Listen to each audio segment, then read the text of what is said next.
Daniel একটি চুরি report লেখাতে থানায় গিয়ে পৌঁছলেন। তিনি গোয়েন্দা মেহুলকে বলেন যে কেউ তাকে বন্দুক দেখিয়ে তার মানিব্যাগটি ছিনিয়ে নিয়ে পালিয়ে গেছে।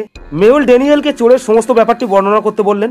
ড্যানিয়েল বললেন যে লোকটির খুব বড় একটা দাড়ি আছে এবং তার ডানাতে খুব অদ্ভুত একটা ট্যাটু আছে।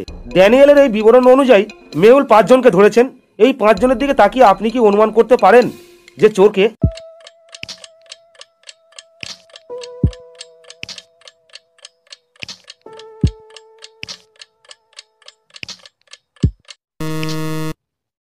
এই এ ব্যক্তিটির খুব বড় একটি দাড়ি আছে কিন্তু তার ডানাটি কাটা, আর সি ব্যক্তিরও বড় দাড়ি আছে, ডানাতে ট্যাটুও আছে কিন্তু তার ডানাটি ভাঙা, আর এই ডি ব্যক্তিরও বড় দাড়ি আছে কিন্তু তার ট্যাটুটি বাঁ হাতে। সুতরাং এই ই ব্যক্তি হলো সেই চোর যার বড় দাড়িও আছে এবং ডানাতে অদ্ভুত ট্যাটুও আছে, আর তার ডানাতে বন্দুক ধরা আছে। মাইকেল তার বাড়িতে একটি মাস্কেট পার্টি রেখেছিলেন। তিনি তার সমস্ত বন্ধু বান্ধবকে আমন্ত্রণ করেছিলেন সেই পার্টিতে তিনি একটি সুন্দর মেয়ের সাথে দেখা করেন।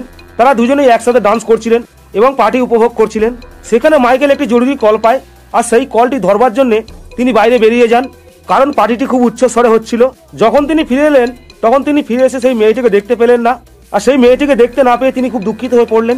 তিনি সেই মেয়েটিকে কোনো মতেই ভুলতে পারছিলেন না, তাই তিনি ফেসবুকে সমস্ত বন্ধু বান্ধবদের দেখতে শুরু করলেন। তিনি সেই মেয়েটির মধ্যে 3টি মেয়ে খুঁজে পেয়েছেন।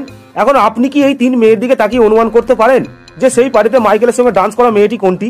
অ্যালিস, মিয়া না এপ্রিল?